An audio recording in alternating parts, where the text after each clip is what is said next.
নমস্কার বন্ধুরা, সুলেখা রান্নাঘরে। তা দেখো, প্রচণ্ড গরম পড়েছে, এত গরম পড়েছে। আর মাছ ফাছ খেয়ে, মাংস টাংস খেলে এই ধরনের একটা শুক্তো বানিয়ে দেখাচ্ছি, কীভাবে বানাচ্ছি আপনাদের সাথে শেয়ার করছি পুরো ভিডিওটা। এখানে দুখানা আমি উচ্ছে নিয়েছি আর আধখানা নিয়েছি লাউ। তা লাউগুলোকে ছোটো ছোটো টুকরো করে নিয়ে একটু বড়ো সাইজের টুকরো করেছি। আর এখানে নিয়েছি দেখো পাঁচফোড়ন। আর দারুণ এই আচারি শুক্তোটা লাগে খেতে। পাঁচফোড়নটা নিয়েছি দেখো। এখানে দেখো আমি সাদা তেলটা ব্যবহার করছি। শুক্তোটায় সাদা তেলটা ব্যবহার করলে ভালো হয়। তো ভাজার সময় অল্প একটু নুন দিয়ে দিচ্ছি দেখো, হালকা করে। গরম হয়ে গেছে, এবারে দিয়ে দিচ্ছি উচ্ছেগুলো।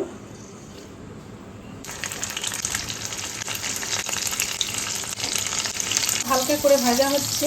এখানে হাফ চামচের মতন পোস্ত নিয়েছি, আর 4টে কি 5টা গোলমরিচ নিয়েছি, আদা নিয়েছি 2 টুকরোর মতন, ছোট ছোট টুকরো।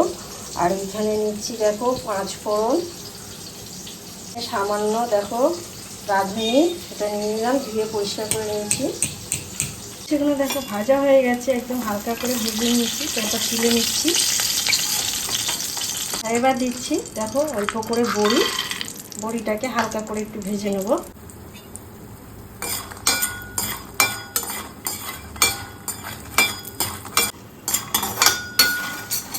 বড়িগুলোকে তুলে নিচ্ছি।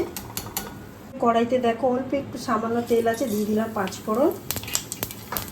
ফোড়নটা হয়ে গেছে, এবারে দিয়ে দিচ্ছি দেখো লাউটা দিয়ে দিলাম। 2 মিনিট লাউগুলোকে গ্যাসটা একটু জোরে দিয়ে ভালো করে নেড়ে নেব। লাউটা দেখো পুরো সিমে ভেজে নিয়েছি, কিছুদিন হালকা করে একদম ভেজে নিয়েছি। দিয়ে এবারে দেখো এখানে মশলাটা দিয়ে দিচ্ছি। সেই মশলাটা বাটা হয়েছিল, সেই মশলাটাই দিয়ে দিলাম।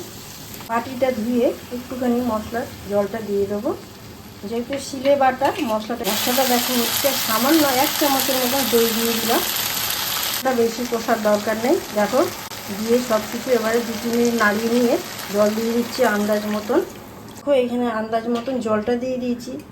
দিয়ে দেবো উচ্ছেগুলো, দিয়ে দেবো আন্দাজ মতন নুন। 5 মিনিটের মতন ঢাকনা দিয়ে রেখে দিয়েছিলাম, আস্তে আস্তে ফুটছে।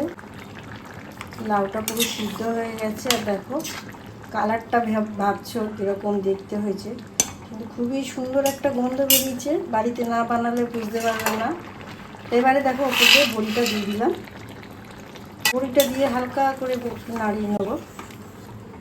এটা যেহেতু ছোট ছোট বড়ি, তাড়াতাড়ি হয়ে যাবে সিদ্ধটা। এবার তারপর দিয়ে দিচ্ছি ওপর দিয়ে একটু ঘি ছড়িয়ে দিলাম। এটা দেখো পুরো রেডি হয়ে গেল একদম। রান্নাটা যেই করলাম কত সুন্দর একটা গন্ধ বেরিয়েছে। বাড়িতে যেই বানাও না অবশ্যই কমেন্ট করে জানাবেন কোথা দিয়ে দেখছেন। এইভাবে দুটো পুরো রেডি হয়ে গেছে। আর দেখে যদি ভালো লাগে চ্যানেলটিকে সাবস্ক্রাইব করবেন, লাইক করে পাশে থাকার অনুরোধ রইল।